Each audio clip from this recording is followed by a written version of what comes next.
सर्वेभ्यः नमो नमः। अस्मिन् अन्तर्जालीयकक्षायां सर्वेषां स्वागतम् अस्ति। आप सभी को हमारा नमस्ते। आप सभी का अपने ही यूट्यूब चैनल विदेशी नॉलेज सेंटर में हार्दिक स्वागत है। आइए आज के इस अंतर्जालीय कक्षा में हम सभी सीखेंगे, समझने का प्रयास करेंगे चतुर्थः पाठः।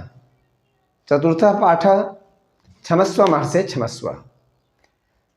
यह पाठ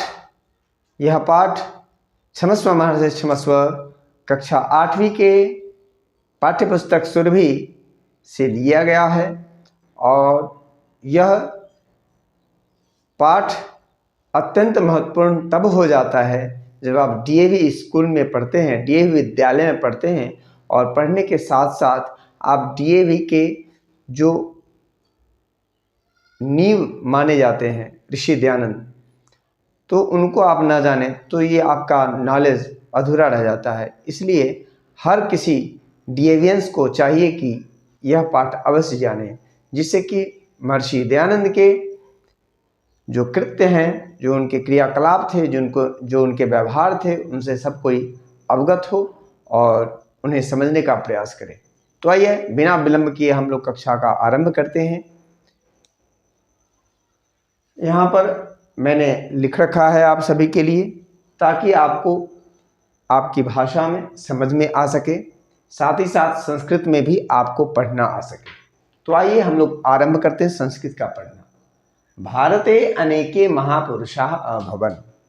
भारते अनेके महापुरुषाः अभवन्, तेषु महर्षि दयानन्दः प्रमुखः आसीत्।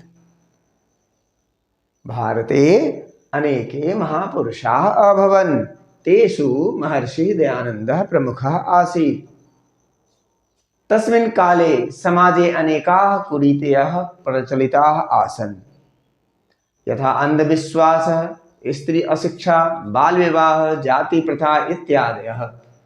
एताः सर्वाः निवारयन् वेदधर्मं च प्रचारयन् महर्षि भारते सर्वत्र अभ्रमत्। सत्यासत्यस्य ज्ञानार्थं सः एकं प्रसिद्धं ग्रन्थं सत्यार्थप्रकाशम् अपि रचितवान्। महर्षि दयानन्दः अतीव क्षमाशीलः अपि आसीत्। एकदा सः काशीनगरे गङ्गायाः तटे एकस्मिन् कुटीरे शिष्यैः सह अतिष्ठत्। तत्र समीपम् एव एकः यात्री अपि अतिष्ठत्। ईर्ष्यया सह यात्री महर्षेः कुटीरम् आगत्य अकारणम् एव दुर्वचनानि वदति स्म। जितेन्द्रियः महर्षिः सर्वं श्रुत्वा शान्तचित्तेन एव तिष्ठति स्म। सः कदापि न प्रत्युत्तरत। तो इस तरह से आपको पढ़ना आना चाहिए। जब आप पढ़ना सीख गए तो निसंदेह आप इनके अर्थ को भी करना सीख जाएंगे।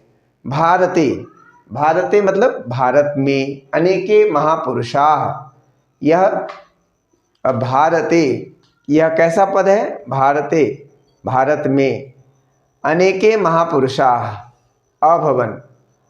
तो ये महापुरुषाः अभवन्, अभवन् क्या है? क्रियापद है। सब्जेक्ट क्या है? महापुरुषाः, और इसका ये अनेके विशेषण है। तेषु महर्षि दयानन्दः प्रमुखः आसीत्। तो आसीत् क्रियापद का कर्तृपद कौन सा है? महर्षि दयानन्दः। ठीक है, महर्षि दयानन्दः। और निर्धारण करने में सप्तमी विभक्ति का प्रयोग होता है, इसका अर्थ होता है उनमें। ठीक है, तो इस तरह से आप इस लाइन को आप समझ गए, पंक्ति को समझ गए। तस्मिन् काले, उस समय में, समाजे अनेकाः कुरीतयः प्रचलिताः आसन्। तो इस वाक्य में क्रियापद आसन है, इसका सब्जेक्ट क्या है? कुरीतयः, कुरीतयः। और ये यथा अंधविश्वास है, स्त्री अशिक्षा, बाल विवाह, जाति प्रथा इत्यादि। एताः सर्वाः निवारयन् वेदधर्मं च प्रचारयन् महर्षि सर्वत्र भारते सर्वत्र अभ्रमत्। अभ्रमत का क्रियापद कर्तृपद कौन है? महर्षि। क्या है, महर्षि। और सत्यासत्यस्य ज्ञानार्थम सह एकम प्रसिद्धम ग्रंथ सत्यार्थ प्रकाशम अपि रचितवान। तो ये रचितवान का सब्जेक्ट क्या है, ये यहाँ देखिए सब्जेक्ट क्या है, सह। तो आपको क्लास 8 में सब्जेक्ट और वर्ब को समझना होगा।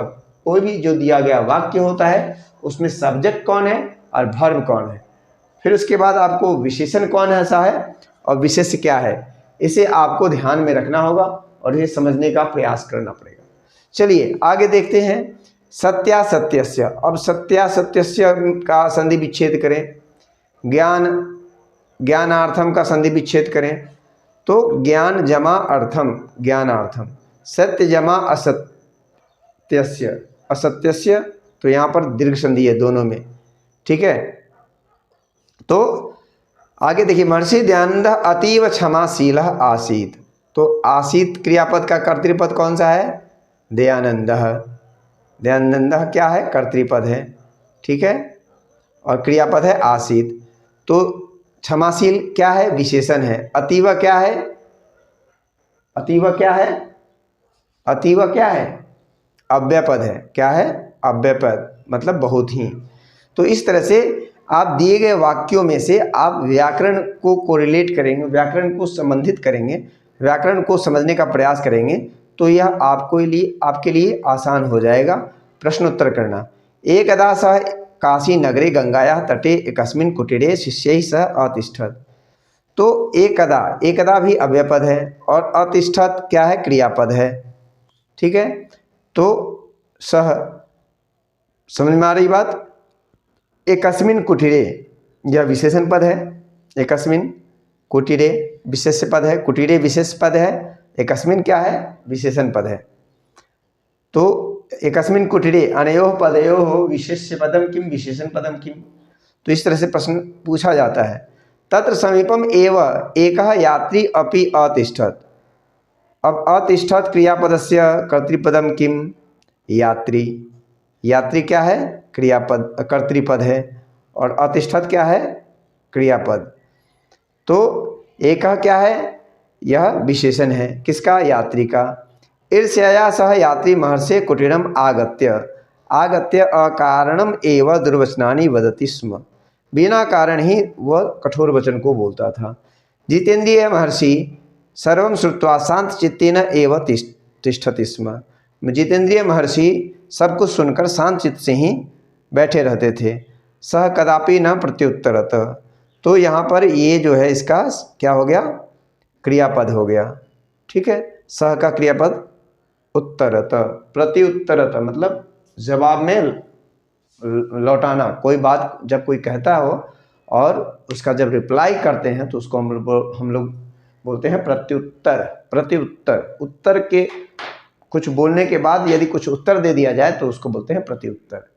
तो आगे उन्होंने कभी उत्तर नहीं दिया, तो आपको समझ में आ गया होगा किस तरह से, किस शैली से हमें पढ़ना है, साथ ही साथ किस तरह से हमारे परीक्षा में प्रश्न आएंगे। आपको वर्तमान समय में इनके शब्दार्थों को अवश्य जानना चाहिए, वाक्यार्थों को अवश्य जानना चाहिए। साथ ही साथ इन वाक्यों में जो व्याकरण है जो मैंने आपको बताए हैं उन्हें आपको सबको अवश्य लिखना समझना चाहिए, जिससे